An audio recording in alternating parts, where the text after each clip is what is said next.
Boa noite. Nós somos Daniela Pulpo Bianchi e Patrícia Campos.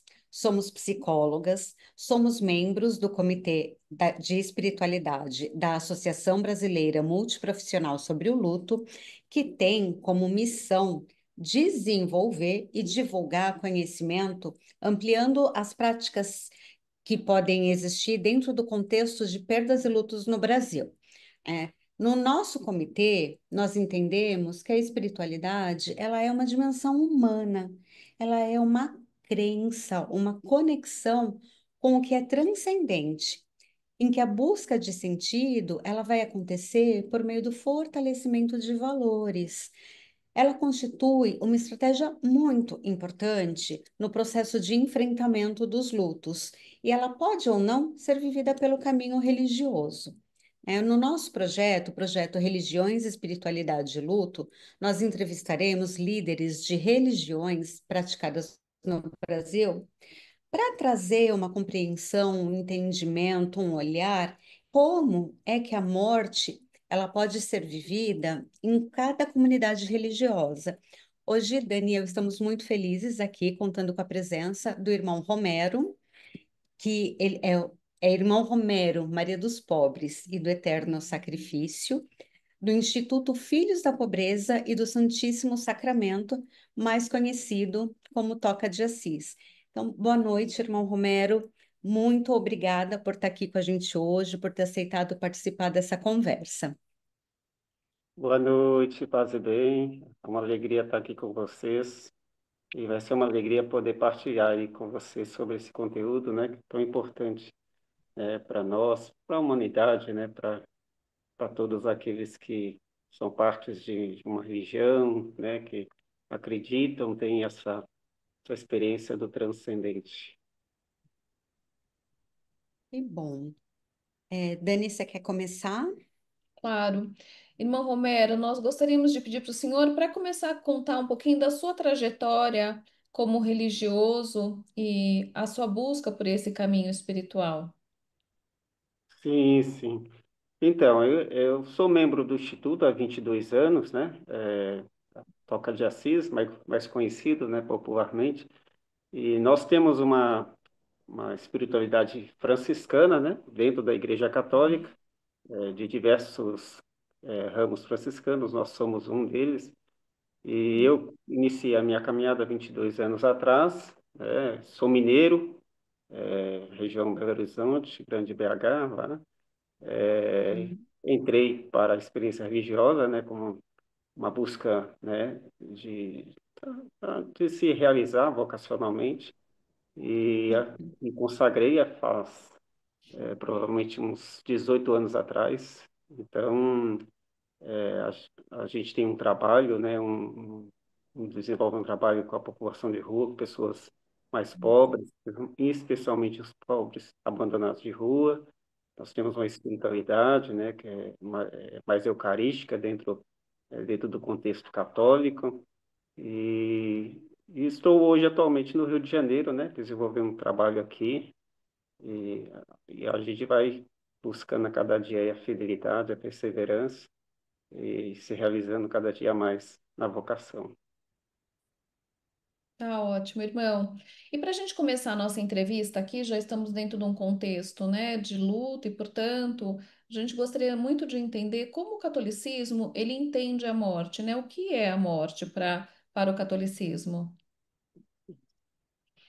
Então, antes mesmo a gente entrar na questão realmente da morte, a gente precisa entender dentro de um contexto de vida, né? Porque para nós, da fé cristã, dentro da Igreja Católica, e nós herdamos isso também, da tradição judaica, né? Que Deus é criador de todas as coisas, né? Que Ele criou todas as coisas, tirou do nada todas as coisas, né? A gente até usa um jargão, né? Parece que Deus teve uma contração, né? Uma contração e aí criou tudo, né? Tudo teve vida, né? Porque por pura e livre vontade Ele criou todas as coisas. E dentre todas as coisas boas que Ele criou, né? Diz o livro livro que a gente se baseia nesse, o livro do Gênesis, que próprio nós cristãos adotamos, né, vem dos judeus, diz que Deus criou tudo muito bom, mas de todas as coisas criadas, o homem foi a sua criação mais, assim, mais digna, né? Porque ele criou o homem à sua imagem e semelhança, dando ao homem uma familiaridade com ele, uma presença, né? E assim diz que o homem partilhava da presença de Deus, convivia com Deus, tinha uma dignidade maior que todas as outras criaturas. Por que eu quero falar isso? Porque tem que estar bem claro a ênfase da vida. Deus quis o homem plenamente na vida, né? Ele deu vida a todas as coisas. Deus é o Deus da vida. Nós cristãos, principalmente católicos, nós cremos nesse Deus da vida, que promove a vida em todas as suas condições e quer a vida acima de tudo, né? Só que ele dotando o homem de inteligência e vontade, esse homem que tinha liberdade, o que as outras criaturas não têm, né, plenamente, como o homem tem, a questão do livre-arbítrio, que é para nós, na teologia cristã, muito caro, o homem tinha plenamente liberdade de aderir, ficar em família com Deus. Mas essa liberdade ela foi traída e o homem voltou-se para si. E se voltar para si é fugir da face de Deus, né? O homem se esconde da face de Deus e ele procura os seus interesses, sua realização própria. Ele se volta para o criado, né? Tira o rosto do Criador e se volta para o que é criado, né? Em vez de se voltar para o autor de tudo, ele se volta para aquilo que foi criado pelo autor de tudo, se encanta pela beleza das criaturas. Isso foi um rompimento, né? Se deu aí a partir daí um rompimento com aquele que é o princípio, o arquê de todas as coisas, a gente fala. Aquele que é o autor, então, aquele que é o Senhor de todas as coisas. E a partir do momento que o homem rompe com isso, ali a gente tem uma perda, né? É, o homem perde a dignidade que ele partilhava junto de Deus. Perder essa dignidade é perder as condições que familiarizava ele é, com o seu Criador, né? Não que o homem era Deus, mas que ele tinha uma familiaridade muito digna, que só Deus poderia dar e portava isso, né? Numa vinculação assim muito íntima com o seu Criador. Essa perda a gente pode chamar de morte. Entra aí a morte na história humana. Entra aí a morte na vida do homem. Porque perder essa familiaridade, perder essa vinculação, é decair da sua condição. Então, daquela condição que tornava o homem, né, dando aí uma imortalidade, uma vivência do divino, ele acaba se reduzindo a perecer, né, a sofrer, a padecer as suas faltas, a padecer o seu egoísmo, a padecer a obra das suas próprias mãos, defeituosas agora, né? Porque agora o homem, ele se volta egoisticamente para todas as coisas. Então, ele explora todas as coisas, ele desordenadamente, ele usa a sua inteligência, ele usa a sua vontade de forma deteriorada. Ele perde a iluminação que ele tinha diante de Deus, que fazia com que ele realizasse as coisas de acordo com o que Deus queria. E agora o homem perde essa iluminação. Então, aí entra a morte na história humana, que a gente na teologia católica chama de pecado. Esse afastamento da sua fonte. Mas Deus ficou assistindo o homem dessa situação? Não. Deus não ficou assistindo, né, da plateia a sua desgraça. Por quê? Porque não era digno da bondade de Deus permitir que a sua criação permanecesse na condição que estava, né, que por liberdade alcançou. Cair numa situação deplorável da desordem, né, do egoísmo, da própria destruição. Então, no seu plano de amor, no seu plano de vida, como eu disse, como eu falei, Deus é o Deus da vida. Ele quer promover a vida sempre em todas as coisas. E a vida para todas as coisas criadas, e especialmente, principalmente para aquela obra-prima que é o homem, que ele tanto, né, tanto fez questão de dar tantos atributos, né? E aí ele luta por esse homem. Ele formula planos de salvação para esse homem. E aí a gente tem a história, né, bíblica que narra, desde Abraão até os profetas, Deus vai tentando ordenar, respeitando a dinâmica do seu povo, do homem, ao longo da história, suas desordens, suas bagunças, e Deus vai enviando os seus profetas, seus patriarcas, para poder tentar fazer o homem a tentar se reordenar-se a ele. Mas Uhum. o ponto culminante que isso acontece é a vinda do próprio Filho, que a gente tem como Jesus, o Filho de Deus, enviado, que na plenitude dos tempos ele vem, ele assume uma humanidade como a nossa, ele vive tudo como nós, ele passa por todas as situações que um homem normal poderia passar, mas marcadamente a plenitude, o pleno ato dele, o ato mais profundo, de maior entrega, de maior profundidade na nossa condição humana, ele assume a nossa morte. Cristo Jesus, o Filho de Deus, da natureza de Deus, assume a morte humana. Deus imortal assume a finitude dos mortais. Né? Aí a gente vai escândalos para os judeus, né? Difícil entender, né? E loucura, né? Loucura para os gregos, né? Porque como o Deus imortal assume a mortalidade humana.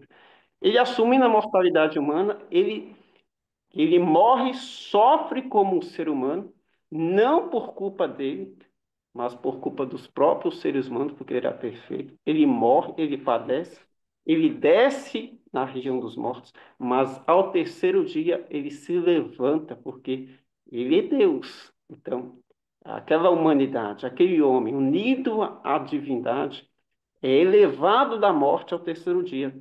E ele ressuscita, que a gente chama da ressurreição, o centro da mística, da espiritualidade cristã, do mistério cristão, né, da fé cristã, é esse. Ressurreição. De novo afirmando, é, Deus é o Deus da vida, que Uhum. luta em todas as realidades pela vida. E aqui reafirma em Jesus Cristo, ressuscitado dos mortos: eu sou a vida, eu quero a vida, não vou deixar padecer aquela minha obra primogênita na região da morte.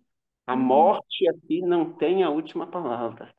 A morte aqui não tem mais vez. Então, ele se levanta da morte. Esse levantar da morte não é só por ele, mas por todos os homens que já morreram e morrerão até o final dos tempos. Porque Cristo Jesus, ao ressuscitar, ele repara aquela morte, aquela desorientação do primeiro homem. Aqueles que renunciaram a ficar com o Criador e se voltaram para a criatura. Então ele repara essa falta que o homem cometeu lá no início. Então, aqui em Jesus, a gente costuma falar que tem uma nova criação. Existe um novo homem que nasce. Este homem que nasce em Jesus, que a partir de momento todos aqueles que aderem ao seu nome, à sua espiritualidade, à sua doutrina, vão renascer com ele, porque aqui nós temos a centralidade do mistério cristão, que é a ressurreição. A morte não tem mais poder. Então Uhum. aqui está o centro da vida cristã, a ressurreição. A morte não tem mais poder sobre nós. Então essa morte dolorosa, essa morte que nos faz sofrer, essa morte que tira a dignidade, essa morte que causa dor, né? Todo esse processo todo de perda. Agora, em Jesus, o homem pode passar por esse processo, ele pode passar por esse processo, mas numa certeza, porque Cristo sim passou, que ele não ficará na morte. Uhum, Ele passa pelo processo da morte, mas ele não fica na morte mais. Não existe o poder, a palavra última da morte mais. Existe a uhum, palavra da vida. Ele ressuscitou. Então, por causa da ressurreição, muda toda a história da coisa. Então, agora nós temos vida no lugar da morte. Nós temos aquele que venceu a morte com um corpo como o nosso, assumiu consequências finitas para nos dar uma vida imortal, uma infinitude. E aí a gente reza na liturgia, me lembro bem, que a gente reza assim, né? A vida não é tirada, a vida é transformada. Então, aqui, para aqueles que creem, a vida não é tirada, a vida uhum. é transformada. E aí que eu falo que para a gente compreender que a morte já não é mais uma maldição, né? No mistério cristão. Ela não é mais aquele mal terrível, escuro, né? Sem esperança, acabou, não há mais nada. Não, não, não. Para o mistério, para aqueles que creem no Cristo, no mistério da vida cristã, a ressurreição, a morte agora, como Francisco de Assis dizia, né? Nosso patrono Francisco de Assis, ela é uma irmã.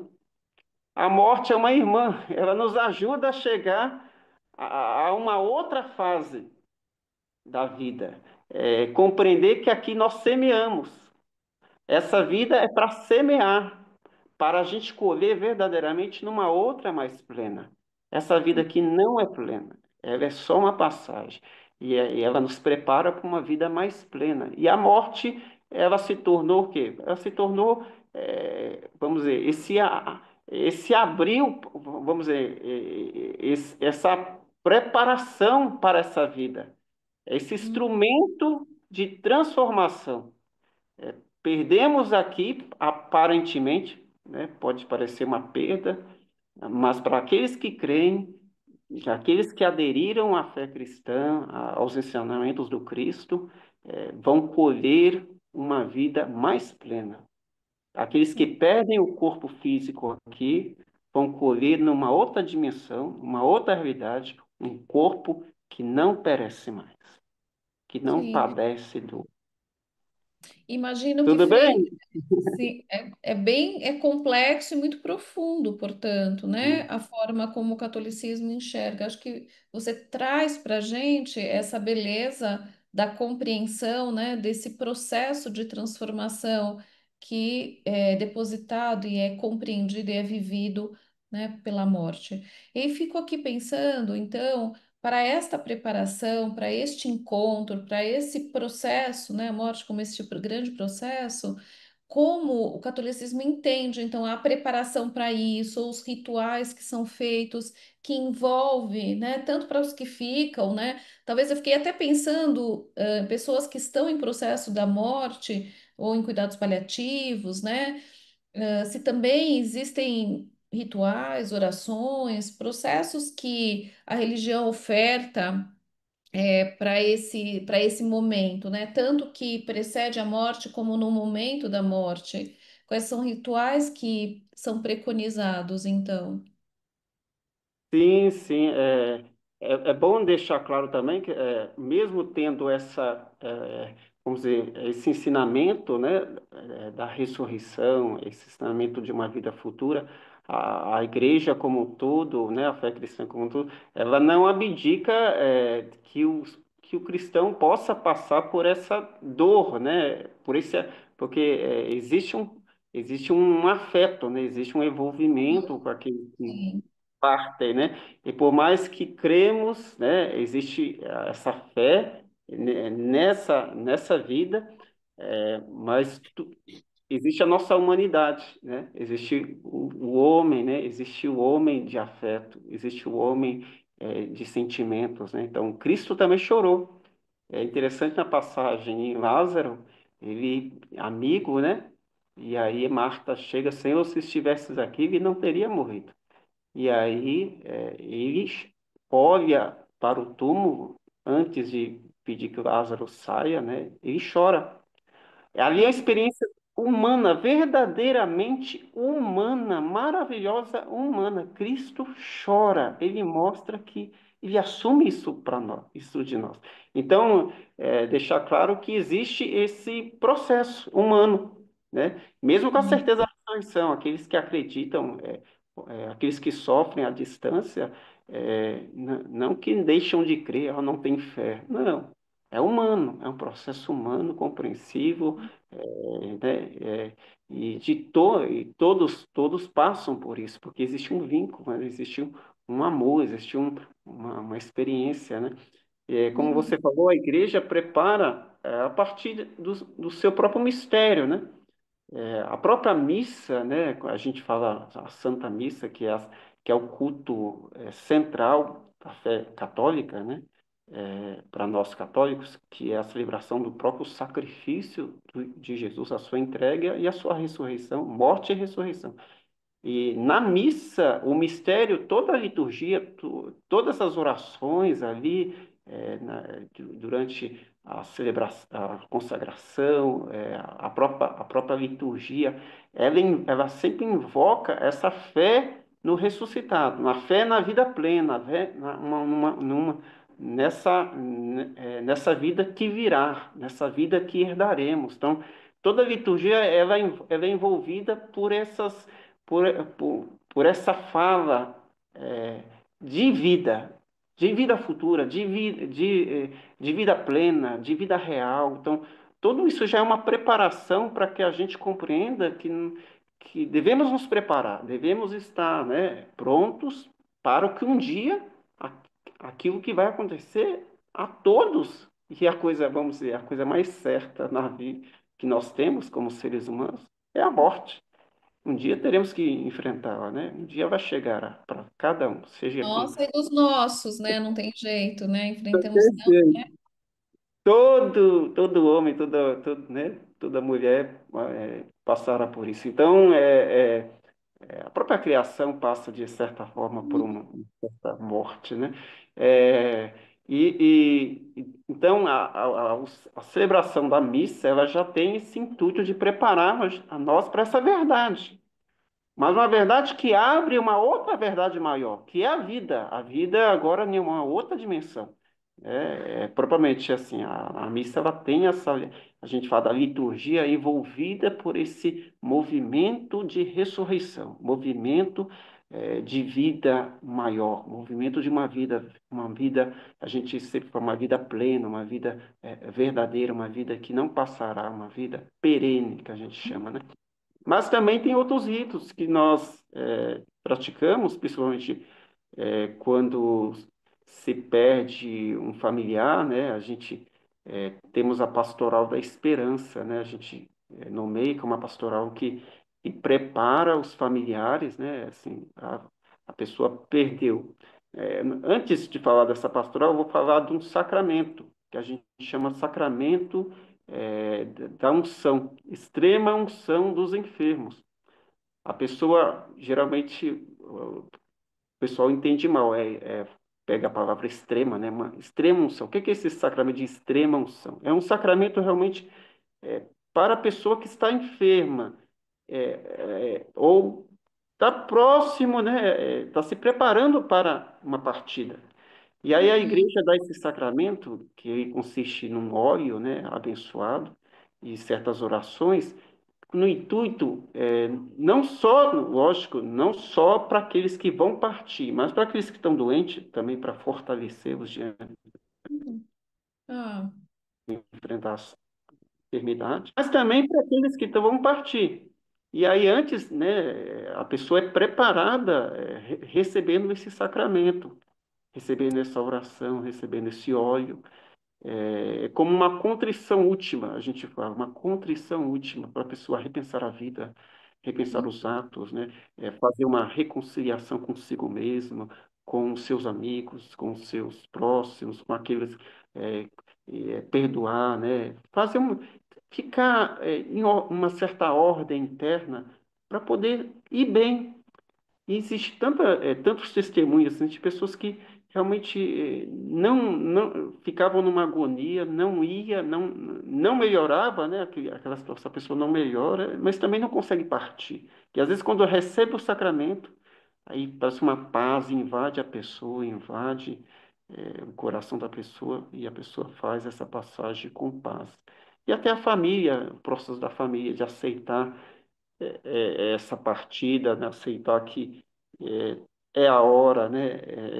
Vai acontecer, vamos assimilar, vamos viver isso no paz e não com desespero, né? A gente tem que evitar de todas as formas o desespero, né? Sim. Já é uma perda de controle, já é uma coisa que foge, né? Assim, de um equilíbrio, de uma E que é, pode acontecer nesses momentos, né? Tanto da pessoa que isso, está em processo de morte, quanto de algum familiar, né? Que está acompanhando isso. o processo de finitude, né? Isso mesmo. Então a gente tem o sacramento da extrema-unção, que faz essa preparação. Temos aí acontece a morte,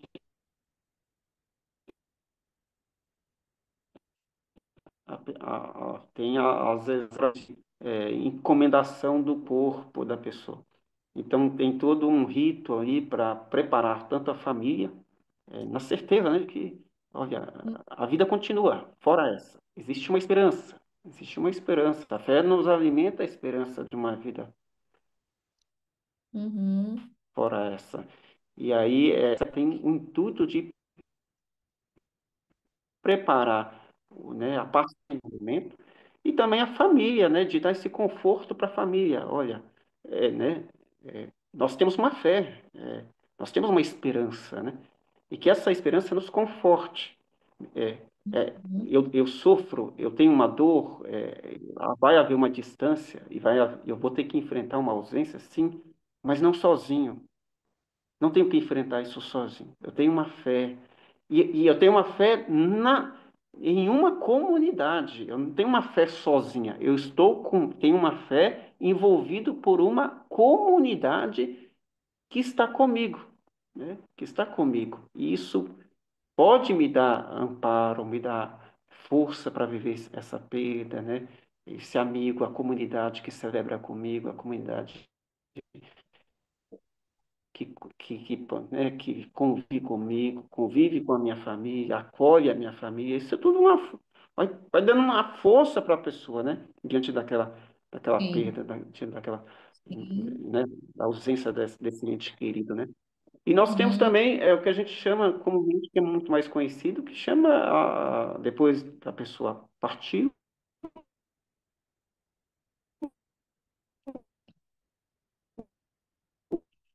que a gente fala no sétimo dia, dos católicos fazem, e aí depois da morte, depois de 7 dias, você faz uma celebração própria para a pessoa, né? Com aquela intenção própria para o falecido, né? E aquele sétimo dia tem todo um significado, porque sete tem todo um significado cristão, também hebreu, né? Que é a perfeição, E o senhor né? percebe a Esse dia importância completo. desse. Então, essa missa.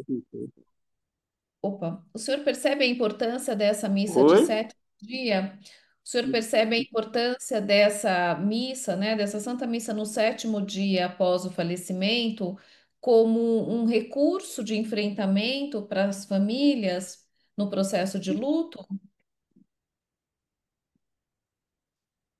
Sim, sim, a gente vê claramente, é muito importante para a família, né? Muito importante, se faz considerável para a família, de valor considerável, realmente, porque naquele sétimo dia, já passou, né, 7 dias de processo da ausência da pessoa, a questão de ter o nome nela na missa, né, tem todo um processo de essa esperança, naquele culto, naquela celebração é, que, que é própria ali, né, para aquela intenção, para o meu familiar, né? Pelo meu familiar. E aí traz a memória, né, da pessoa, mas não uma memória dentro de um contexto celebrativo. Tem toda uma força de um culto, né, envolvido. Porque dentro da missa, como eu havia falado, é o mistério da ressurreição, o mistério de, de, de, de, de alguém que morreu por nós e lutou por nós. Então, é, você une a intenção da perda, né, da ausência de uma pessoa, àquele mistério de vida, né? Aquele mistério que eu Uhum, creio. É um mistério de vida, não um mistério de morte, mas uhum. eu tenho ausência da pessoa física, mas a minha esperança é crente naquele mistério de vida que a celebração faz, realiza, né? Então, isso é muito importante para a pessoa. Deve-se ter uma, né, uma consideração real por por esse momento da pessoa. Você vê que as pessoas geralmente, assim, às vezes pode não estar nem tão frequente a comunidade. A gente testemunha que muitas pessoas não estão frequentes ali, né, naquela prática da fé católica, como no caso aquela coisa. Pode até estar muitos anos, mas quando perde um familiar, o movimento é interessante, porque a igreja entra, a família do falecido vai todo, porque aquilo toca a pessoa, aquilo.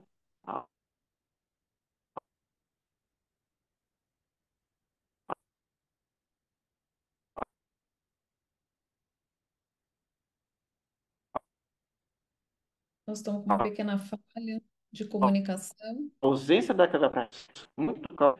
E como a pessoa espera nisso, porque se ela vai ali a celebrar o sétimo dia, porque ela realmente, porque ela está afastada muitos anos da igreja, né, e aí ela faz questão, não, eu vou para o meu familiar. É importante que eu esteja presente. E faz questão, a gente vê muito bem pessoas ali que claramente estão muito tempo distante assim de uma prática, mas na missa de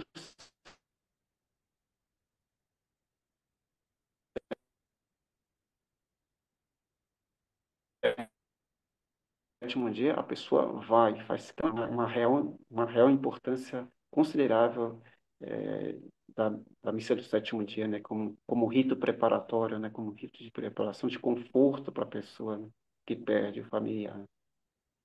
Sim. Paty, gostaria de fazer as próximas perguntas para o irmão Romero?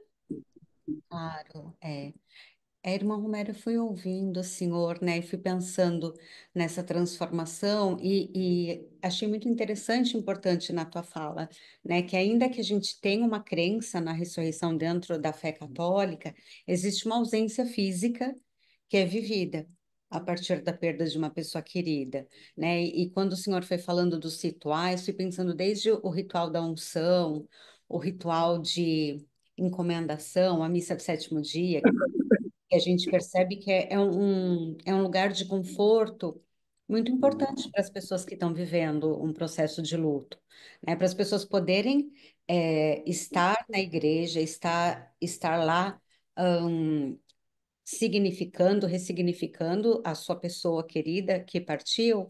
E fico pensando se o senhor percebe que na comunidade as pessoas que estão em luto, elas voltam, mesmo passado os 7 dias, para buscar conforto na igreja, para buscar conforto na fé, como uma forma de dar conta desse processo de dor que eles estão vivendo. Então, se na comunidade do Senhor existe esse acolhimento para as pessoas que vivem luto. Sim, sim, a gente vê claramente, celebrar o sétimo dia não, vamos dizer, não fecha o processo, né? A pessoa ainda continua com aquela ausência, ela é real, né? A gente vê isso, né? Ela ocupava um lugar na família e agora, né? Tem todo esse processo é, físico, emocional que envolve a pessoa. E, e a igreja é importantíssima nisso. Como eu falei, a pessoa, ela não professa uma fé sozinha, né? Ela professa uma fé dentro de uma comunidade. E esse ser comunidade é muito importante nessa hora. A comunidade sente que a pessoa sofre, né? Ela tem que compreender o processo da pessoa, a ausência da pessoa, né? A ausência do familiar da pessoa. Então,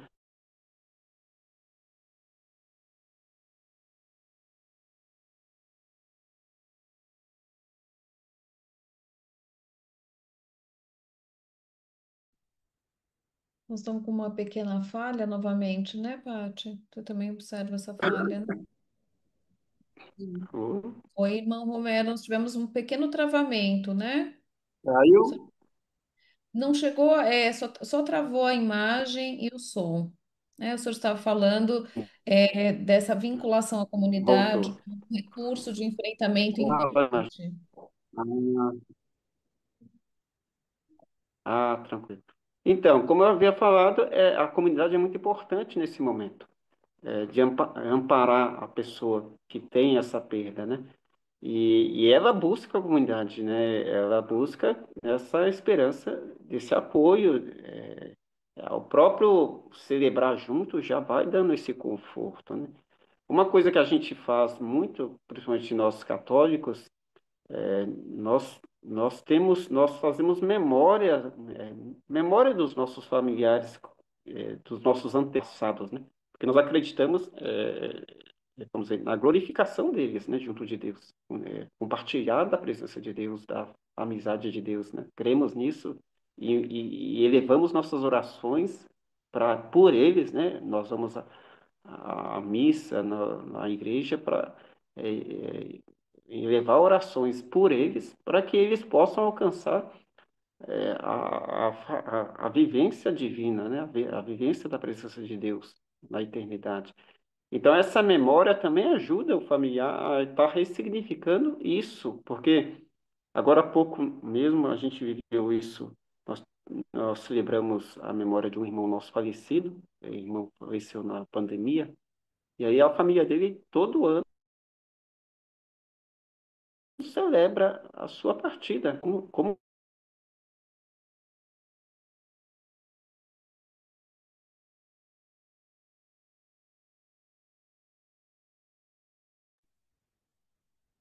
Irmão Romero, novamente travou a sua imagem e o seu som. voltou. Voltou. O senhor estava falando, né, da perda do irmão Simplício, né, Isso, na isso, pandemia. isso. E que esse movimento, né, de celebrar a memória, né? Agora você separar. Nós que estamos, nós travamos? Isso. Então, esse celebrar a memória, para nós, ela tem um significado.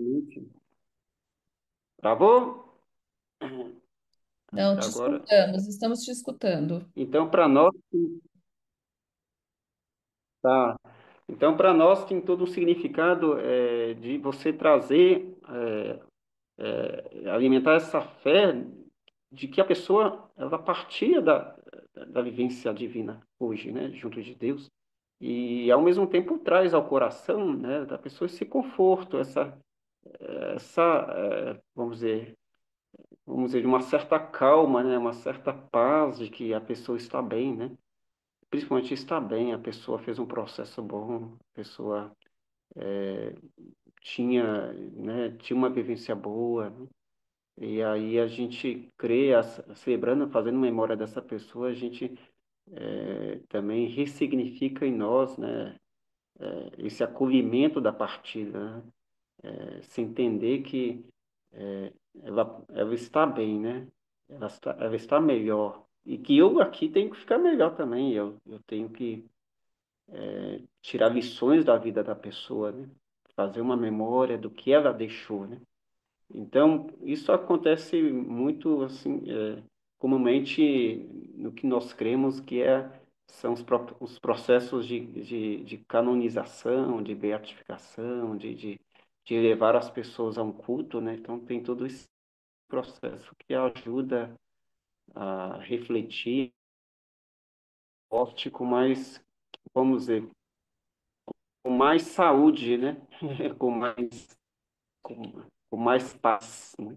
Hum, Aí é um processo realmente de realmente se elevar a uma contemplação do mistério divino, pessoa de todo homem, de toda mulher, né? Mas exclui, né? Como eu havia falado, né? Cada um tem a sua luta, o seu nível de entendimento, alguns aceitam, né? Com mais facilidade, acolhe esse significado com mais coisa. Outros precisam realmente da comunidade mais próxima, né? E a comunidade é para isso, a comunidade é para estar presente na vida da pessoa nesses momentos. Ela precisa, a igreja como comunidade, ela precisa estar próxima da pessoa e amparar a pessoa e mostrar que nós estamos juntos, nós estamos aqui para te ouvir ou simplesmente, né, para que você tenha um ombro a quem um ombro por qual você possa, né, escorar e chorar, né, e se aliviar se for necessário. Né? Assim, a comunidade precisa ser da pessoa. Né?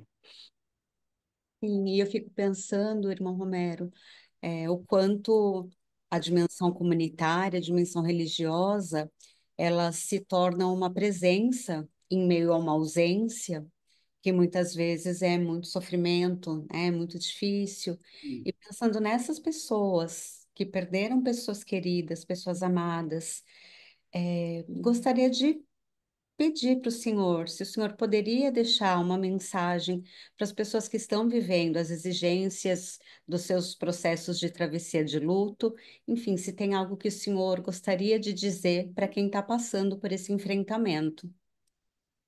Sim, sim, tá. Sim. É, eu desejo a você, né, a você que sofre a ausência de um familiar, de um amigo, né, a, a esperança que eu tenho, né, a esperança que é possível cultivar, é possível alimentar em nós, que a vida não acabou. Né? Essa pessoa que você perdeu, essa pessoa que não está mais fisicamente, né, próxima a você, a história dela não acabou. Passou um tempo e foi importante, tem valor, mas que existe muito mais a nos esperar. E essa esperança é força, essa esperança é vitalidade para a gente enfrentar esse momento. E que se deixe alimentar por essa esperança. Não acabou. A vida não nos é tirada, mas é transformada. Creia profundamente na transformação. Creia, se deixe envolver pela transformação. Se deixe tocar por essa transformação. E que é acessível a todos, né? Todos precisam ser tocados por essa transformação. Para aquela certeza, né, que todos nós temos que vamos um dia ter que passar por ela, por essa transformação. Mas que não é o fim. Não é o fim da história. Ela tem uma continuidade. Algo nos espera. Algo tem mais a nos esperar, né? Em algum lugar, mas não terminou. Aqui é o começo. E que essa esperança de algo mais possa nos dar força de enfrentar esse momento de ausência física dessa pessoa. Que a memória dela possa nos trazer o desejo de encontrá-la. O encontro é possível. É possível. Temos esperança nesse encontro. Vamos nos encontrar. Amamos e esse amor permanece. E ele vai ser pleno quando tivermos a oportunidade de nos encontrar lá com essa pessoa, com esse familiar, com esse amigo, com essa pessoa tão querida ao nosso coração, assim. Então creia na esperança desse encontro, né? A esperança desse encontro. Não se deixe iludir pela própria ausência, mas preencha essa ausência de encontro com essa pessoa tão amada. Amém. Obrigada, irmão Romero. Nós agradecemos em nome do Comitê de Espiritualidade a sua participação, a sua, né, sua presença tão graciosa e tão voluntária, né, apresentando para nós a beleza dessa compreensão, né, espiritual. E convidamos as pessoas que estão nos assistindo a acompanhar os demais episódios das entrevistas com os líderes religiosos, né? Se vocês quiserem também, curtam, comentem, compartilhem e sigam a BM Luto nas redes sociais, no YouTube e no Instagram. Obrigada mais uma vez, irmão Romero, pela sua presença. E Obrigado também. aproveitando também, quem quiser conhecer um pouco mais do trabalho da Toca de Assis, a gente deixa aqui também a rede social, né, o @tocadeassis.irmãos, para acompanhar esse trabalho que traz tanta esperança, tanto conforto e tanta presença para tantas pessoas. Obrigada. Uhum.